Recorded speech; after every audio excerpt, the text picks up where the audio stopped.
Hey folks, it's Maxie here and welcome to another TEW2020 video.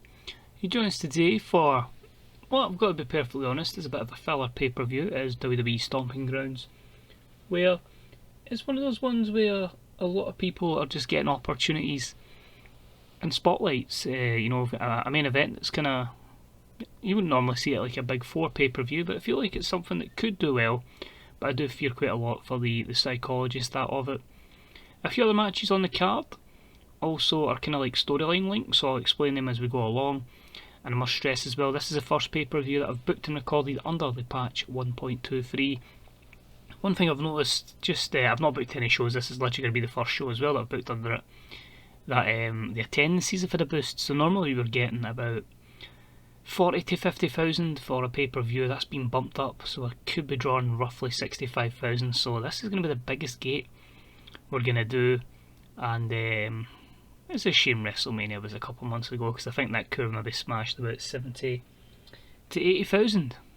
But anyway, we'll crack on. I hope you enjoy it. We've got the legendary band, the A-list celebrity, and a special set just to try and boost the show result up to try and somehow get a 100. I don't think it will happen here, but to make it look better. And as always, if you want to buy the game, if you want to try the game, the demo, you want to check out other people's content, etc., all the best places to go are in the description below. But until then, let's crack on. This is the 2022 Raw branded WWE Stomping Grounds. Enjoy.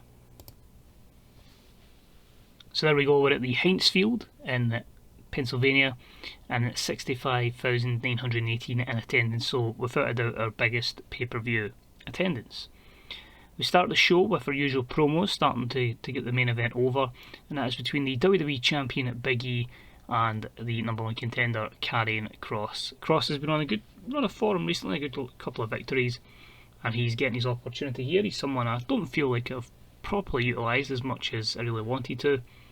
An 87 segment here, so that will be a good start to our best promo of the night, and both guys coming across very well, with Xavier Woods helping as he's in the background for Big E. The opening contest of the night was a match for the Raw Tag Team Championships, and it was showcasing a potentially weak Raw Tag Team division. And it was about that had subpar wrestling and little heat, and we saw the Viking Raiders defeat Xavier Woods and Kofi Kingston. The Authors of Pain, or the defenders of the protectors of the Fiend, I should say, and a makeshift team of Montez Ford and Jinder Mahal. More on that as the evening progresses. And they went in 14:09. Ford and Jinder go first, then AOP, then Woods and Kofi Kingston. It was the first defence of the Raw Tag Team Championships for the Viking Raiders, so probably something I've neglected a little bit. As I say, SmackDown has a thriving tag division, but Raw has the thriving women's division, so a good one there for the Viking Raiders. As I say, we'll touch on that Montez Ford and Jinder Mahal tandem later on. We have a promo backstage, and it is Carmella with Otis, and they're hyping up the upcoming match against The Fiend and Alexa Bliss. This dress 66. Last week on Raw, I had the tag match. It was Carmella teaming up with the Rated R Superstar Edge to take on The Fiend and Alexa Bliss. And Carmella says Edge is just not in the right frame of mind. Ever since he lost on pay-per-view to The Fiend, he's been losing, he's been all over the place. He's someone I can trust, and I believe Otis is that man, and he can guide us to a victory and some revenge over The Fiend and Alexa Bliss. Match itself was decent, and The Fiend, Bray Wyatt and Alexa Bliss defeat Otis and Carmella in 17:18 when Alexa pinned Carmella with the Twisted Bliss following a distraction from Bo Dallas. Carmella was the weak link here. A 72 overall is not too bad. Otis is pretty good over the season in the 80s. I feel like doing a lot more mixed matches, because it's going to hopefully take some of the overness and put that onto the females as well to elevate that division. And yeah, he had a family. He's going to build an army, which will include family. So Bo Dallas potentially joining The Fiend and Alexa Bliss. Of course, they have the Authors of Pain, the Protectors of the Fiend as well, Akam and Razar in this faction as well. And there's your promo to confirm it there. So Mojo Bojo in NXT is no more. It's just not, I've not really felt it this year. They had a run, they've had the matches against the Lucha Bros, but I feel like it's time to give Bo a chance in the main roster, and we'll put him with his brother on the main roster. So a 72 for that. Bo was underwhelming, and the Fiend benefiting from a hot catchphrase. Moving along with a promo from Adam Cole over Angel Garza. This was in '84. Angel Garza's been like a kind of cunning and scheming US champion. He's having good matches, but winning by dubious means. Adam Cole says he needs that big win to try and get him closer to the main event scene on Raw. He feels like he's finished the feud with him in Magnificent 7, and this is his chance to properly break out on his own. And that was an 84 rated promo. Match itself was very good in '86. Exceptional matchup. Garza defeats Cole in 25-13 with the El Morito, following interference from Zelina Vega, giving Garza the 5th defence of the US title. Fantastic with these two, and that's where a lack of psychology involved. You take that away, you could be looking at a 90 rated matchup there. There is plans to get Cole to the main event scene. I just feel like in this instance against Garza, I want to keep the belt on Angel so at the moment. Cole could possibly take it in a rematch, maybe in the events, maybe in a SummerSlam if I can hold it out that long. But I just wanted to see how these two do together. Just a bit disappointed with the lack of psychology. Moving along with a good matchup, and it was the team of Drew McIntyre and the Velveteen Dream that defeated Timothy Thatcher and Walter in 22-34 when the Dream pinned Thatcher with the power line. Thatcher was a weak link, Drew was the main guy here, and an 82 matchup is pretty solid. It's a bit of a love-hate relationship between the Dream and Drew. They've obviously formed an alliance, but Drew's getting a bit pissed off at the Velveteen Dream. He's getting a wee bit arrogant and a wee bit cocky. I think you know where that's going to lead to, a potential feud between, but overall happy with that. And after it, you can see there a bit of tension between the two of them, but they pick up the win and a 78 rated segment. We then had Stephanie McMahon and John Cena hyping their upcoming match with McMahon and Strowman. So basically here, Cena versus Strowman's going to happen again, but Stephanie's just like, can Vince just forgive them? It's just not business. This is like, they genuinely love each other, and obviously Vince is obviously raging at that, which is why he's got Braun to do his business. So that was a 73. And the match itself was also a 73. Cena beats Braun with an attitude adjustment in 1804. Wins by pinfall. These two obviously won't be too good with the changing product, which is ring based. So the fact Cena still gets a 78 rated ring based performance, considering he's 45, is quite incredible. But we know the storyline here. In game, Cena managed to get Stephanie to cheat on Triple H to join John Cena, so that's a natural relationship in game. Braun's a lackey. I wanted Braun to absolutely destroy Cena here, but no matter how I tried to make it, Cena wasn't for putting Braun over. So Cena wins, lol, and it leads to Braun Strowman putting him through a table after the match. So a 77, Braun gets some sort of revenge for Mr. McMahon, and John Cena is left down and out. We then had a matchup which was decent, and it saw absolute Ricky Starks defeat Austin Theory in 13:45 with a handful of the tights. 60 rated matchup here. This is a feud that's been on for a little while. Basically, Austin Theory's up in odds against the Millionaire Club, the faction led by MVP, where he has Ricky Starks, he has Bianca Belair, and he has Montez Ford. Austin wasn't too particularly keen in putting Ricky Starks over, which is why this was storytelling. Austin Theory was protected. But again, the Millionaire Club comes out on top, with Ricky Starks getting a big win on pay-per-view. This leads to just a little backstage promo. It's just them talking backstage. MVP's like, look what's happened since we all came together. Ricky Starks win after win after win. Bianca, same as well. Montez, why did you even team up with Jinder Mahal? Did you pay him? Montez Ford just goes, yeah man, I paid him. Obviously, no Angelo Dawkins, he is in rehab and he's down in NXT.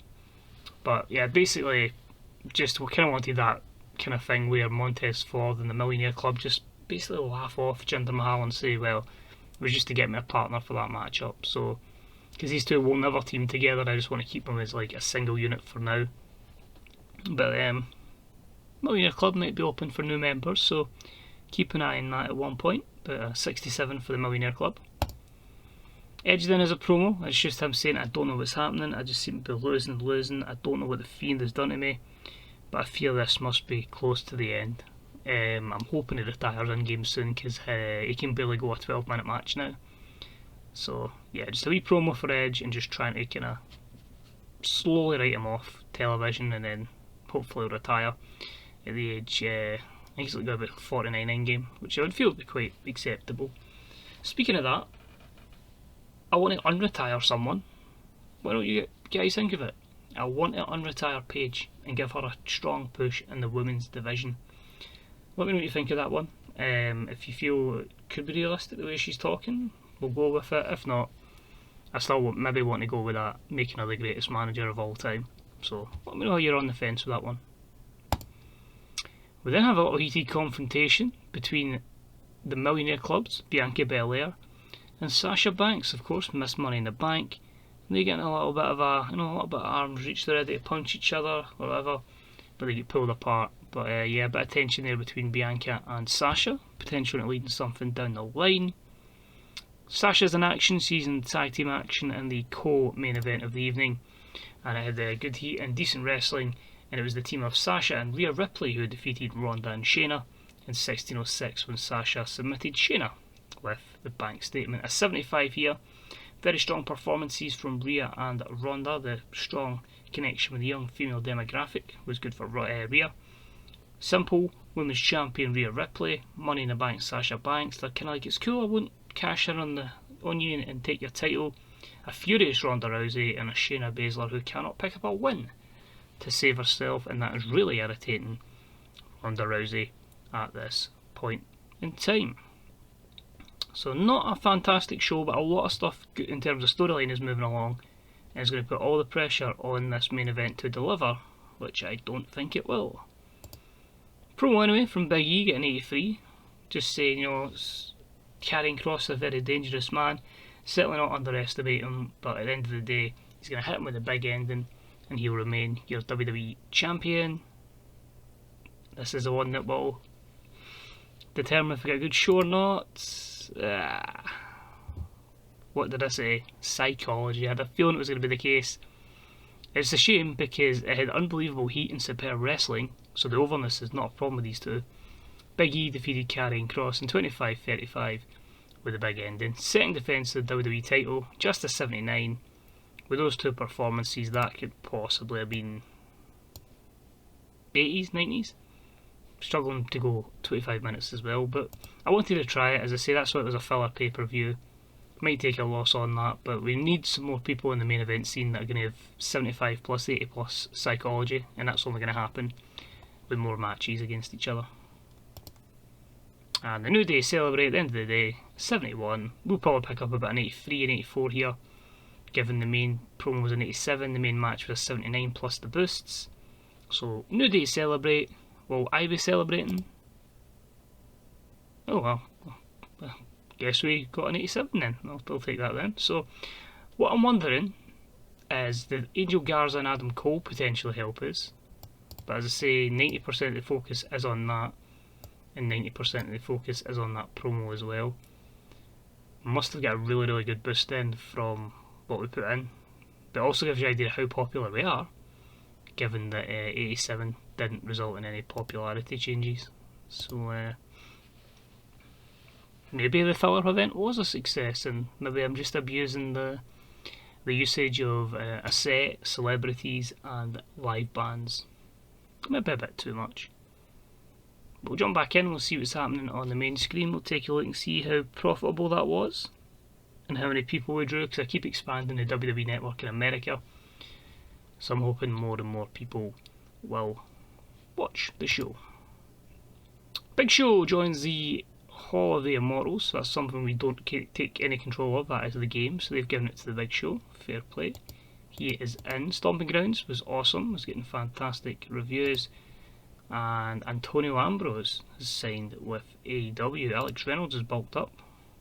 Must be that Kool-Aid he's drinking. Keith Lee is fully fit, that's good to see. He'll be back in action, and Beth Phoenix will sign for another 3 years. Her stats are really good for co-commentary, so we'll keep her in colour commentary. Viewing figures was 14 million, nearly 15 million viewers, and on pay-per-view that was a 4.64, which was 2.3 million buys. So financially, we are 20 million down, but we did pay big money to media, and the 50 million means that we'll pay big money to media next month, because as long as we're still in the positives for our money, we'll continue to do that. But size is good, 85s, 86s, 84s. I'm hoping, although I said 86, it's not 186 there, but if we can keep pushing and everywhere, because I just want to show you this as well. That's the economy in the wrestling industry at 50 and a 67. So I'm intrigued if we get to a state where it's like 90-90. Could we possibly see like a 100,000 seater attendance being smashed, and that would allow us to fully pass that achievement. It's in the list of achievements in the game, so I'm going to try for that. But if we're falling, we'll probably hit rock bottom and then all the way back up, so it might not be until 2025 until that happens.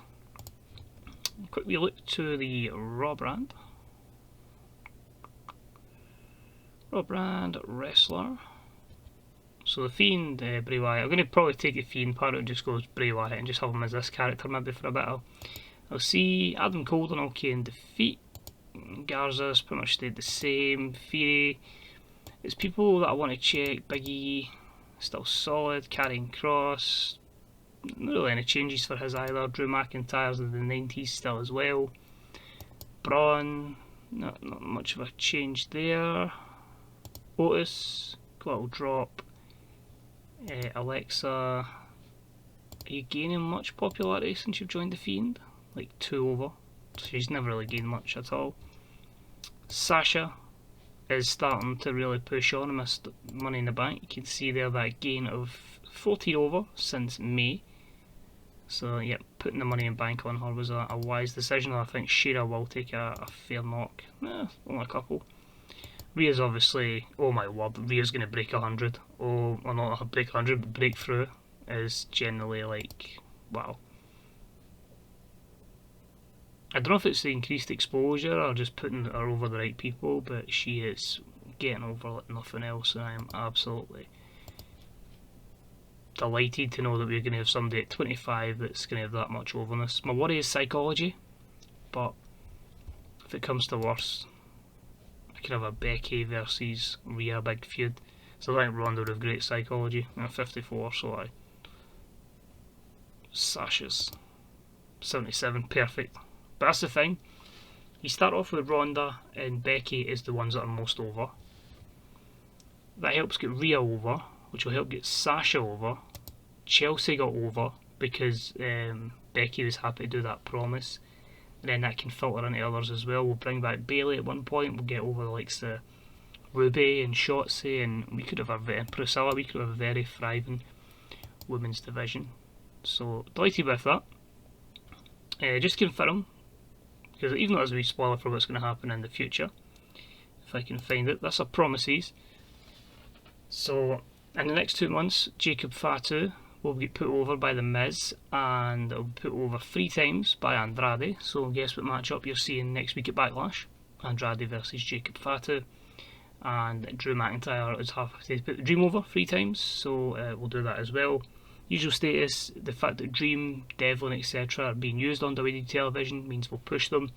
Anything pops up down the line again where they get removed from television for obviously the stuff that's been going on, they will be removed from the save in accordance with that. But if they're being pushed by WWE, we'll happily push them in game. If they're taken away, they'll be gone, which is why you've not really seen much of Dream, and you've not seen a lot of Jordan Devlin. But with him being showcased on NXT, saying he was the UK champion or the Cruiserweight champion, we'll say about that to go forward. But that's the only way we'll be utilising those people. You can see a few people are going to change the way they are. I don't know about Ronda turning babyface. As I said, they want to go Ronda Shayna, but we'll see. So next event will be next Monday, which will be WWE Backlash. Yep, that's right. There might be an extra video for NXT next month. I'm actually struggling to keep up with this. I'm literally booking pretty much as we go live, but it's quite difficult to book 3 weeks of television in like a day or 2 days in this save, so I might just give myself a wee bit more time. But it means I get to try more tournaments, so I was hoping to bring in like the Cruiserweight Classic, so I can easily get a bracket drawn up and we'll see what Cruiserweights we've got and give some other people they maybe didn't think I had on the NXT brand. So I'm hoping going forward we'll see Backlash, we'll see Extreme Rules, we'll see No Mercy, And then August we'll have SummerSlam, we'll have NXT TakeOver, so we'll get quite a lot of events, and it just gives more people showcased and allows us to get more money out of the company, which we can put into the investments, of course, which is 2 broadcasts. So you can see there, Horizons is maxed out in Europe, Oceania and India. That's to push over those particular, with some stuff that was kind of limited that we couldn't broadcast in the States, so I wanted to break into those markets. The actual WWE network itself is maxed out in the US. We're going to take over, these places next and just give that full access everywhere. So yeah, overall I'm enjoying the save. I hope you guys are following along, are quite enjoying it. I think it's just so much man management. Sometimes I can lose track with some storylines, but I've got an idea who I'm pushing, and hopefully we can carry on from that. So thanks for tuning in. Take it easy. Remember, Mondays and Thursdays for this save, Saturdays now for AEW. There will be a wee stage one weekend. I think it'll be this weekend or next weekend. I'm going to start booking AEW again. So to give you an idea, up to the 9th of December is already, or 13th of December I think it is already recorded and booked. I had a lot of fun during lockdown on that save, because I knew I'd want to just put my focus on this.